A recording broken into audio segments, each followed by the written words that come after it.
Guys good evening. তো আমার গলার আওয়াজটা বুঝতেই পারছো, পুরো অবস্থা খারাপ। আর বলবো, পুরো ঠান্ডা লেগে গেছে।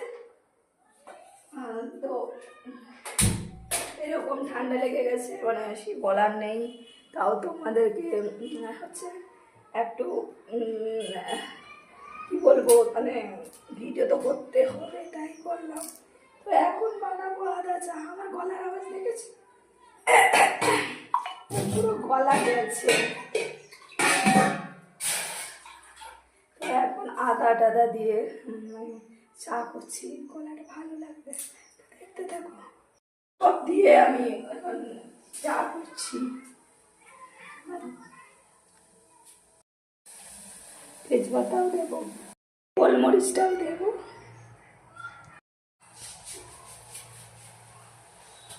দিয়ে দিলাম চা পাতা।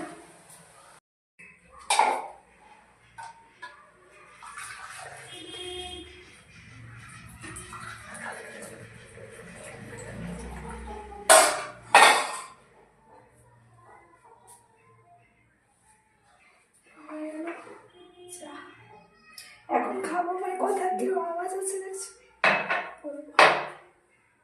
এত শরীরটা খারাপ, আর কি বলবো। তো টুকটাক মা খুব দেখে, আর মা তো সেই গ্রামে থাকে, তাই মা চলে গেছে। নাহলে মা একটু একটু দেখে কোথায় এটা ওটা। তো সত্যি কথা বলতে আমার ভাগ্যে হয়তো মায়ের রান্না কপালে নেই। মা তো এখানে আসলে থাকতেই পারে না, 1 নম্বর। আর আমিও যে থাকতে পারি না। আর হচ্ছে এখন আস্তে আস্তে দিনে দিনে আমার মায়েরও শরীরটা খুব কমজোরি হয়ে যাচ্ছে। সে আগের মতো এত কিছু করতেও পারে না। তো এই চাটা খেতে খুব ভালো লাগছে, মানে গলাটা খুব সুন্দর লাগছে। তো টাটা, ভাই, সবাই ভালো থেকো। আর আমার এই গলা শুনে কেউ হাসাহাসি করো না।